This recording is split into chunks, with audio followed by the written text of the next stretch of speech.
Earthbound by Artemis Greenleaf.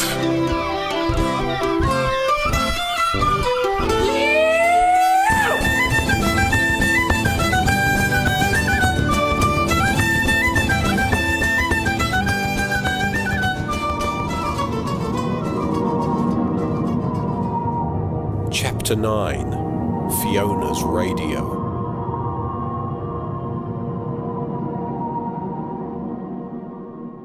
Electricity is the easiest thing to manipulate. Making the lights flicker is a snap. But no one really notices, not here. The lights flicker all the time anyway. A funny thing though, thoughts are a type of electricity, and they can easily be read if the thinker isn't shielding them. That was one of the very first things Una taught me, how to read and how to shield. Electronic devices are much harder. It's brilliant and spooky to make your voice come out over the radio or telly, but it's hard, really hard. Mama had a little radio that she had left behind, but if I wanted to practice on a telly, I had to go into town. In 8 years, I'd not been able to do this. So far, my best had been a few clicks on the radio. I thought I made the picture roll on a telly at my dad's local once, but I never really knew if it was me or just bad reception. Una and Connell never bothered trying it, so they were no help. I decided to go to Fiona's house one afternoon after school, partly because I wanted to practice on things electronic, and partly because I wanted to watch her family. I'd gone to her house a few times before, not more than 5 or 6. I'm not a weirdo after all. It's just that their life is so different from life at the farm. Sometimes I crave that kind of life. I wonder, if things at our house were more like things at Fiona's, would I still be alive? What would that be like? Una and Connell are great, and I love them, but it's just not the same. I listen to the school lessons, well, some of them, and I listen to the kids. How else am I going to get educated? But no matter how much I know, I will always look 5. I'll never have a chest. I'll never get my monthlies, and I'll never kiss a fella. It won't be very long before my would-have-been classmates will all be going off to university, getting jobs, getting married, and I'll still be here, looking 5. Enough moping, I had things to do. I went and sat in the ruthlessly tidy kitchen. Fiona and her younger brother were sitting at the table doing their homework. Their mother was cooking supper. "Deglan, have you finished your maths yet, my love?" He rolled his eyes. "Yes, ma." "Would you be a dear then, and go and bring me back some tea towels? The ones I washed last night are surely dry by now." Deglan sighed loudly. "Yes, ma." Sullen, he trudged towards the back room. As soon as he left the room, Fiona's mother sat in his seat. "I've almost got your dad talked in to taking you and Seamus to the Finvara concert." "Ma, Deadly!" Fiona's mother shushed her. "Don't let Deglan find out just yet, or he'll be going as well. You might want to be extra responsible and nice, so he has no reason to say no." Fiona hugged her mother very quickly, and Mrs. Adams got up and went back to her cooking. Seconds before, Deglan came back in with 3 tea towels crumpled in his meaty fist. He handed them to her without a word and went back to his schoolwork. "Thank you, my darling child." Deglan rolled his eyes again. "Welcome, ma." I'd heard my friends talking about Finvara. They were only the most massive band in all of Ireland. Maybe I could tag along. But right now I had work to do. Focus, Skylar. I thought about the electricity. I could feel it humming through the walls, its energy. I am energy. I changed my vibration to match it. Now I can resist it. change its flow. Slow down. The light above the table flickered. "Bulb must be going," said Fiona's mother. Replied Fiona. Surly Daglin said nothing. Right. Good warm-up. Now for the performance. The radio sat in its usual spot on the countertop. Focus. Feel the energy in the wall. On. On. On. On. On. Nothing happened.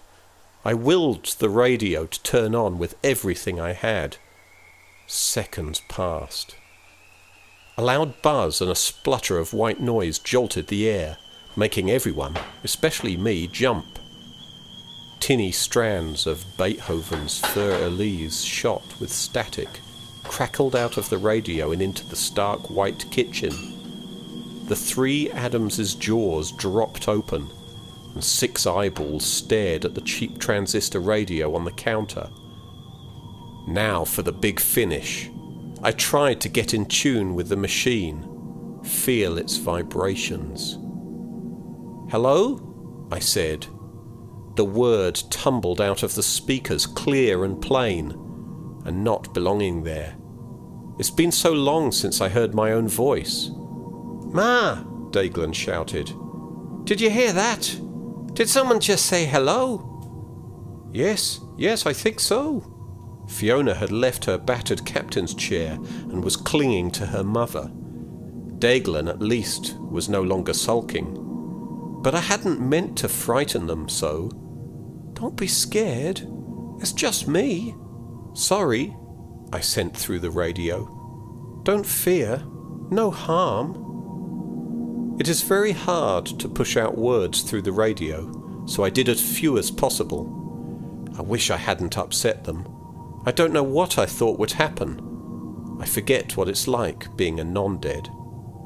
I turned off the radio and left them chattering together.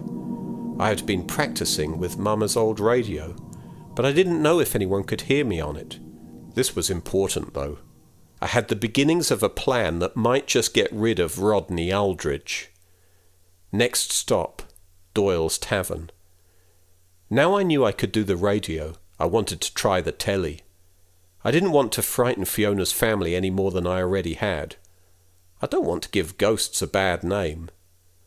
When I arrived, there was Dad spending money he couldn't afford on drinks for people who weren't his friends. Typical. He was waving his letter around and talking the whole thing up, trying to turn himself into a celebrity. When he mentioned Haunted Planet, 2 of the men exchanged looks. The first man wrote something on a napkin and passed it to the second. He looked at the napkin and nodded his head, with a smirk spreading up his thin lips. Then he sauntered over to Dad. "How you, Ramsay?" "Well, Galen, you?" Fine. So when are you going to be on the telly then?" "Not sure. They start filming May 1st. "Hey, Dermot," he called to the napkin-passing man. "Bring yourself on over." When Dermot had sat on a stool next to my dad, Galen said, "Did you hear, Dermot? Ramsay here's going to be a star on the telly." "Is he now? How's that then?" "Rodney Aldrich from Haunted Planet is paying him a visit on May Day." "May Day? Well, that's a lucky day for seeing the little people. Maybe it'll be for ghosts as well." Dad threw back another shot of whiskey. "You can bet on it. The old farm's crawling with the things. That's why I called Aldrich. There's a woman in green, rattles chains all night, and a big old Highlander who blows his pipes."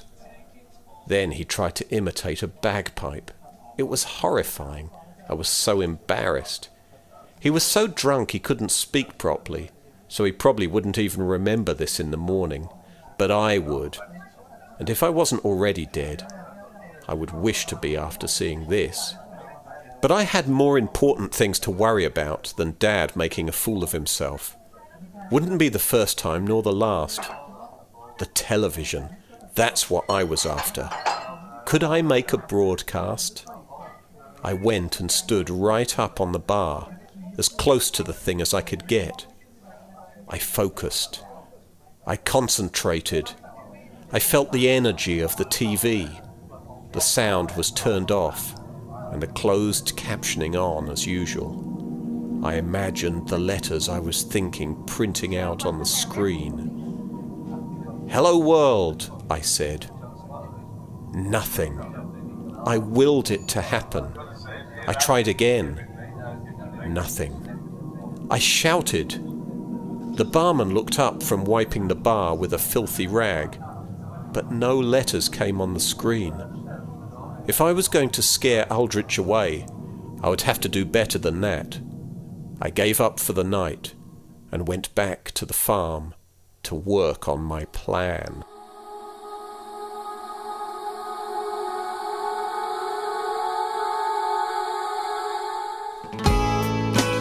Earthbound by Artemis Greenleaf.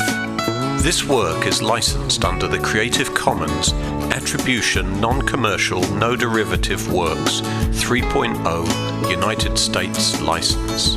Environmental sound effects used in this podcast were provided by www.freesound.org. Please check artemisgreenleaf.com for details of specific samples used. If you'd like to leave a comment or learn more about the other projects in progress, please go to www.artemisgreenleaf.com.